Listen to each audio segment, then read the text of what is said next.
Salve, CACDista! Sejam bem-vindos ao nosso resumo semanal de notícias com o que aconteceu de mais importante entre os dias 6 e 13 de maio, o dia em que estamos gravando o nosso podcast.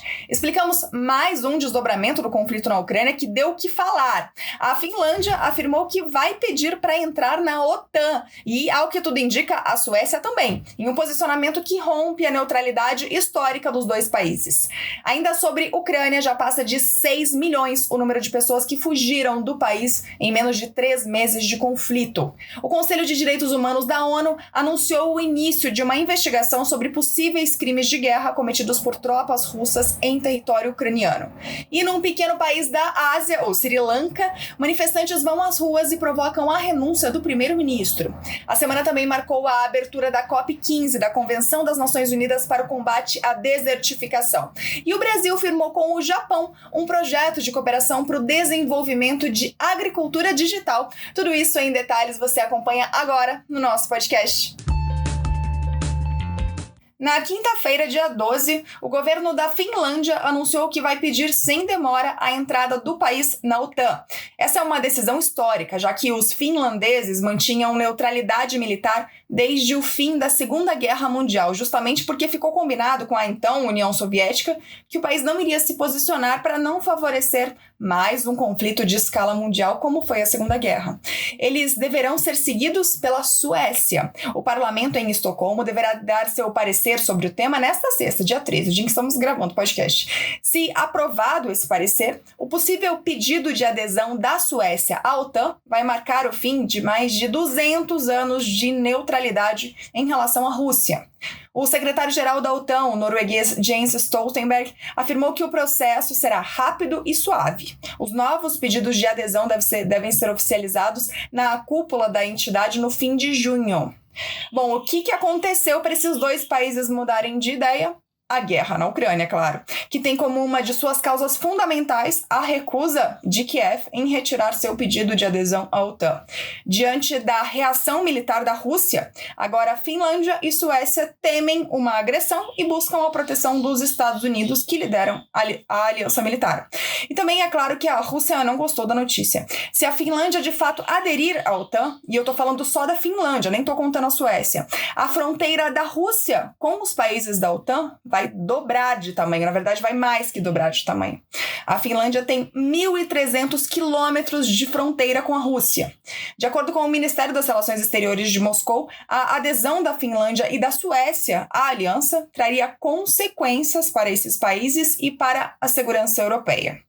Bom, antes de tomar qualquer decisão, os governos da Suécia e da Finlândia conseguiram do Reino Unido uma garantia fundamental, um acordo de defesa mútua. O acordo foi assinado um dia antes do anúncio do governo finlandês, ou seja, na quarta, dia 11, e ele inclui assistência militar com tropas e armamentos em caso de ataques ou invasão.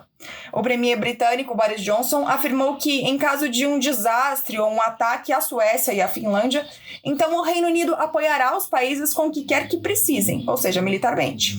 Significa que, pelo menos agora no papel, se a Rússia fizer com a Finlândia e com a Suécia o mesmo que fez com a Ucrânia, mesmo antes de os dois países entrarem de fato na OTAN, os dois países já têm garantida a ajuda do Reino Unido.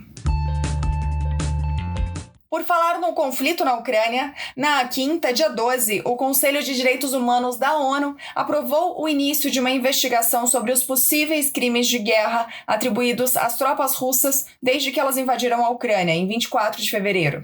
A resolução foi aprovada por 33 votos, incluindo o voto favorável do Brasil. China e Eritreia votaram contra e 12 países se abstiveram. O texto prevê a formação de uma comissão internacional de inquérito para apurar eventos ocorridos nas regiões ao redor de Kiev e outras áreas temporariamente ocupadas pelas tropas russas. A reunião em Genebra foi a primeira dedicada a essa questão desde que a Assembleia Geral da ONU suspendeu a Rússia do Conselho de Direitos Humanos no início de abril por acusações de violações a direitos humanos na Ucrânia. A Rússia, que nega ter cometido abusos no que chama de Operação Militar Especial na Ucrânia, pode participar dos trabalhos do Conselho ainda assim como observadora, mas escolheu não participar dessa reunião como forma de protesto. Também nesta semana, a Assembleia Geral da ONU elegeu a República Tcheca para ocupar o lugar da Rússia no Conselho. O mandato é válido até dezembro de 2023. Agora uma atualização sobre o número de refugiados da guerra. Mais de 6 milhões de pessoas já fugiram da Ucrânia desde o início da invasão russa no país, segundo o levantamento das Nações Unidas. Outros 8 milhões de ucranianos se deslocaram dentro do país. Antes da guerra, a população ucraniana era de 44 milhões de pessoas, mais ou menos. Isso significa que quase 32% dos habitantes tiveram que se deslocar por causa do conflito. A grande maioria dos refugiados é formada por mulheres e crianças, já que homens de 18 a 60 anos estão proibidos de deixar o país porque eles têm que lutar na guerra. Até agora, a Polônia foi a nação que mais recebeu refugiados, mais de 3,2 milhões. A Europa não registrava um êxodo desse tamanho desde a Segunda Guerra Mundial. E é claro que os números vão aumentar. O Alto Comissariado da ONU para Refugiados estima que, no futuro, mais de 8 milhões de pessoas terão deixado a Ucrânia por causa da guerra. Uma breve nota sobre a instabilidade política em um país na Ásia, o Sri Lanka. Nesta segunda, dia 9, o premier do país apresentou sua renúncia ao cargo em meio a protestos relacionados à pior crise econômica desde que o país conquistou sua independência do Reino Unido, em 1948.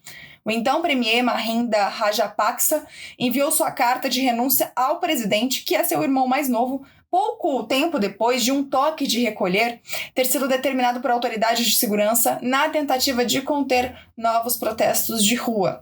No texto de renúncia, o premier diz que está deixando o cargo para permitir que o país forme um governo de unidade. Os atos, que vêm depois de uma onda de manifestações em março, já deixaram 8 mortos, pelo menos, incluindo 2 policiais, e mais de 200 feridos. Os manifestantes pediam a saída dos governantes devido ao fracasso de sua agenda econômica. A renúncia do primeiro-ministro não foi suficiente para conter a indignação dos manifestantes que, logo depois da renúncia, ainda tentaram invadir a residência oficial do ex-primeiro-ministro. A ilha de 22 milhões de habitantes enfrenta há vários meses uma escassez de alimentos, combustíveis e medicamentos. Em abril, o governo declarou a moratória dos pagamentos da gigantesca dívida externa, avaliada em 51 bilhões de dólares. O país já tem um novo primeiro-ministro, que tomou posse na quinta, dia 12, e prometeu formar um governo de unidade e evitar o colapso da economia do país. Agora falamos de meio ambiente. Foi aberta nesta segunda-feira, dia 9, na Costa do Marfim, a 15ª Conferência das Partes da UNCCD, a Convenção das Nações Unidas para o Combate à Desertificação. Atenção para não confundir as COPs. Aquela que mais aparece no noticiário que discute sobre a mudança climática é a COP da UNFCCC, a Convenção das Nações Unidas sobre Mudança do Clima.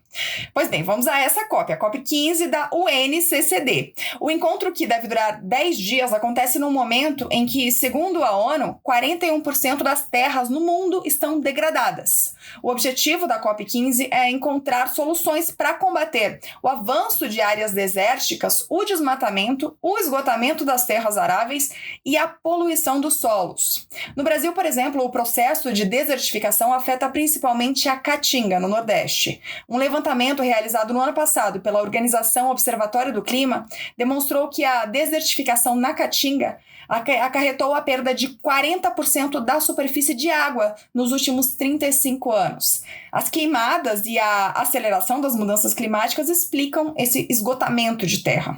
Um dos desafios para a próxima década, não só para o Brasil, mas para o mundo todo, será aumentar o rendimento das áreas plantadas sem esgotar os solos ou destruir as florestas. As delegações presentes na conferência vão avaliar alternativas e oportunidades para oferecer às pessoas diretamente afetadas por esses desastres.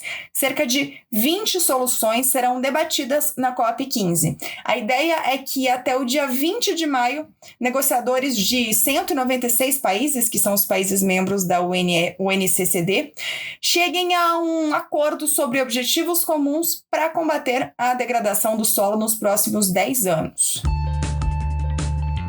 E agora a última notícia, ainda falando de meio ambiente e agricultura.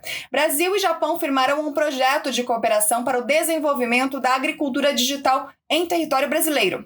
Do lado do Brasil, o projeto vai ser liderado pelo Ministério da Agricultura e pela Embrapa, e do lado do Japão será encabeçado pela JICA, a Agência de Cooperação Internacional do Japão. As primeiras ações do projeto estão previstas para o segundo semestre de 2022. O nome do projeto é longo e já é autoexplicativo. Desenvolvimento colaborativo da agricultura de precisão e digital para o fortalecimento do ecossistema de inovação e a sustentabilidade do agro brasileiro. O objetivo é promover o desenvolvimento de tecnologias agroindustriais sustentáveis e, além disso, melhorar a produtividade e a rentabilidade do setor agrícola por meio da colaboração público-privada entre o Japão e o Brasil.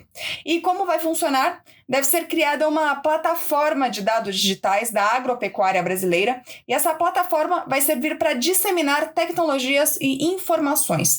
Também está prevista a execução de 3 projetos piloto nas cadeias produtivas de pecuária de corte, grãos e sistemas agroflorestais.